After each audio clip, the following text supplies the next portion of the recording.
a Yom Yom do dia 3 de Kislev, de uma carta do Rebbe anterior, onde ele explica que uma das diferenças entre a conduta, os hábitos do Baal Shem Tov em relação àquelas do seu discípulo principal e sucessor, que foi o Magid de Mezrich. Então, o Baal Shem Tov foi o fundador do Hassidismo, o Magid de Mezrich, o líder na segunda geração, consolidando os caminhos da Hassidut, mas nós vemos que na prática havia uma diferença de hábitos entre ambos, sendo que o primeiro, o Baal Shem Tov, costumava fazer muitas viagens. Na sua geração, o Baal Shem Tov viajava de lugar para lugar, espalhando a Hassidut, divulgando as mensagens, os ensinamentos hassídicos e fomentando as mensagens, enfim, e as tradições que a Hassidut enfatizava e assim por diante, enquanto que o segundo, Magid de Mezrich, permanecia no seu local. Essa é uma diferença. O Magid de Mezrich estava mais estabelecido na própria cidade de Mezrich, onde ele atuou, e todos os alunos, discípulos se reuniam em torno dele, e todos aqueles que queriam chegar ao Rebbe vinham até ele. Prossegue nessa observação até histórica do surgimento da Hassidut, o Rebbe anterior, e ele continua nos dizendo, e talvez isso explique até aquilo que ele mencionou anteriormente. Além disso, durante a época da liderança do Magid, talvez uma das diferenças, isso era na prática, essa diferença já era mais acentuada, e talvez foi isso que causou essa mudança talvez de atitude, enfim, além de outros motivos circunstanciais ou até místicos que fogem ao nosso alcance. Mas aqui ele fala que durante a época da liderança do Magid, na segunda geração,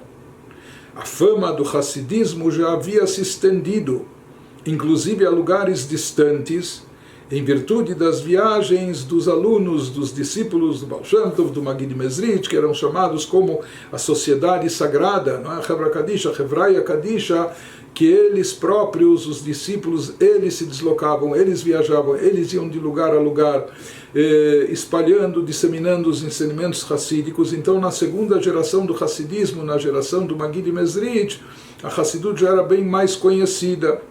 Muitas pessoas comuns já estavam ligadas aos ensinamentos da Hassidut, e por isso eles costumavam viajar para Mezrich de encontro ao Rebbe, ao Magid de Mezrich, que era o grande líder espiritual na época.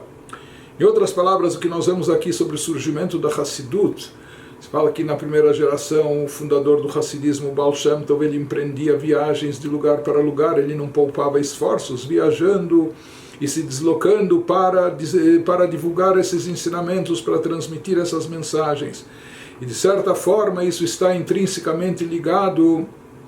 à filosofia hassídica, aquilo que é a base, o fundamento da Hassidut, o conceito de amor ao próximo na prática. Ou seja, em outras palavras, se você é detentor de algo precioso, se você tem um tesouro, compartilhe. Se você foi iluminado com esses ensinamentos elevados da Hassidut, não retenha isso apenas para si. Por amor ao próximo, vá e divulgue. E mesmo que você tenha que ir até onde se encontra o próximo, empreender viagens, localidades distantes e deslocamentos geográficos, etc., mas pelo amor ao próximo, faça isso.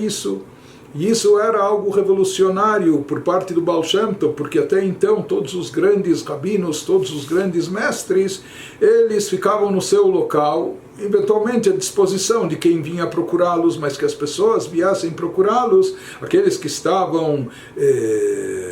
sedentos de entender ou conhecer mais a Torá, que viessem procurá-lo, e então no seu local ele transmitiria ensinamentos. Já o Baal Shem Tov, isso era a Hassidut, ele, o fundador da Hassidut, ele não se contentava em apenas ficar no seu local esperando que as pessoas que escutassem a seu respeito, ou a respeito da Hassidut, viessem procurá-lo. Ele mesmo ia de encontro às pessoas, e ele fazia essas viagens e se deslocava. Na segunda geração, quando a Hassidut, em pouco tempo, ela já se espalhou e divulgou muito, e os próprios discípulos, eles eles se incumbiam dessa missão, eles iam de lugar em lugar contando e relatando aquilo que inovou a Hassidut, aquilo que as novidades que a Hassidut, ou que na verdade os conceitos que a Hassidut resgatou, não é? Renovou, que antes estavam um pouco esquecidos. Então já o Maggid Mezritch, ele não precisava fazer tanto